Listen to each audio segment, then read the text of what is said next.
I really love that. And then also it just sounds like from it, just like outside perspective from April, it's the business model, right? Because how you're delivering to customers is through CPAs. And so you're not thinking about making ads directly to customers to do product growth, like growth marketing, stuff like that. You're almost instead, you're like, I know that TurboTax has like their own real people feature, Yeah. but you're more of an Airbnb where you're giving people access to a service that's done by like a third party. It's not an April employee.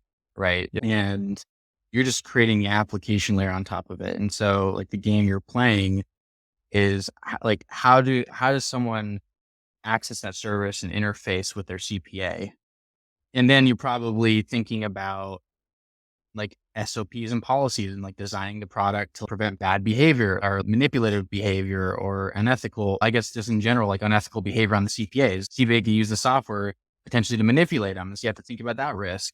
Yeah, exactly. Broadly, our partners, CPA is one channel for us, right? Like we engage with a number of different types of partners. Actually, we have quite decent traction in the fintech space of working through banks and all the fintech apps that are in the news and word of mouth, quite popular, traditional financial institutions and that kind of thing. And really just even more broadly bringing a capability of being able to engage with their existing customers around tax of, hey, you bank here, we could do your taxes for you and have all the benefits of integrating with that. And then, we also offer financial planning that dovetails with tax as well. So it's part of this set of financial capabilities. So you really got to the core of it, right? This is a different distribution model, right? It's the two levers we pull on, right? We think user experience is extremely important, right? Because that's part of the differentiating value. And we spend a lot of time designing that, of course, but then the design also comes into, all right, if we want to engage with these fintech partners who are very technically savvy and they want to embed this into their apps and they want to do that, what are not just the features of like, how do they embed it, but then we have to go to the level where design is thinking about, okay, what are the types of data that we need to provide, right? What do we need to provide to a partner that's putting this into an app versus what are the ones that we keep in our experience? How do we split that so it's cohesive and it's not just a simple referral out of going somewhere. It's trying to make it so that when bank partner here is saying, file your taxes, we're sharing information with them to make the experience enticing and that they can keep the user informed on their side, but then sending them to us.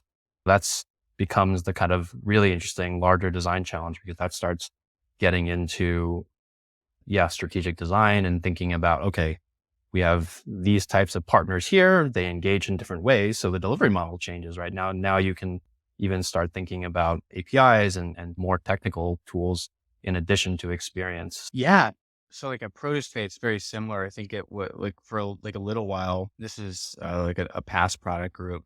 And when you hear like a marketplace, business model, you just think, oh, you just need to make like a website and then have buyers and sellers, blah, blah.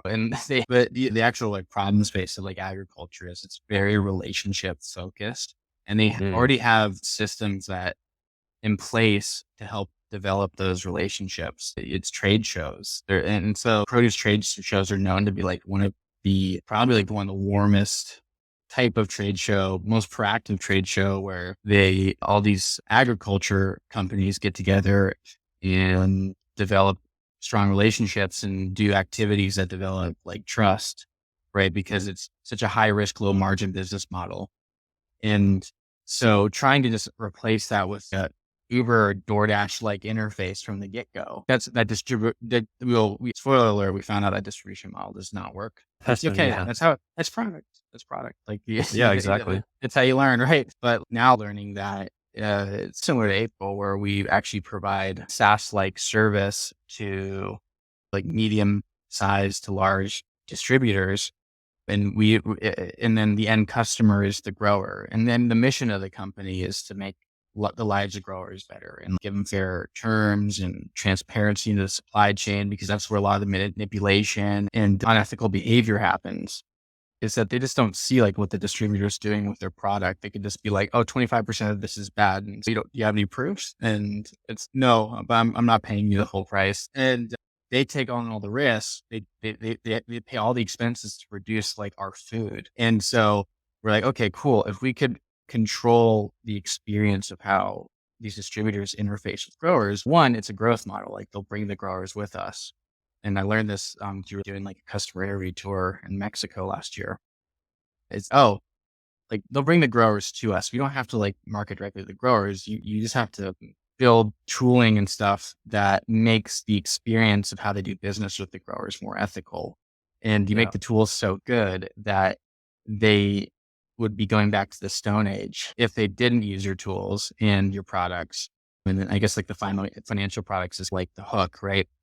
And by doing so, then you start getting like the data needed to provide transparency to the process, because as they're using the tools, they're actually like providing visibility to the grower, like where things are going, what's the quality control, like, am I getting the shafts? Because you're trying to like split up and like reprice things so I don't get a good margin. And once you found that out, it was like, boom, like tons of clarity, tons of focus. And then, yeah, we focus more on like the experience as well.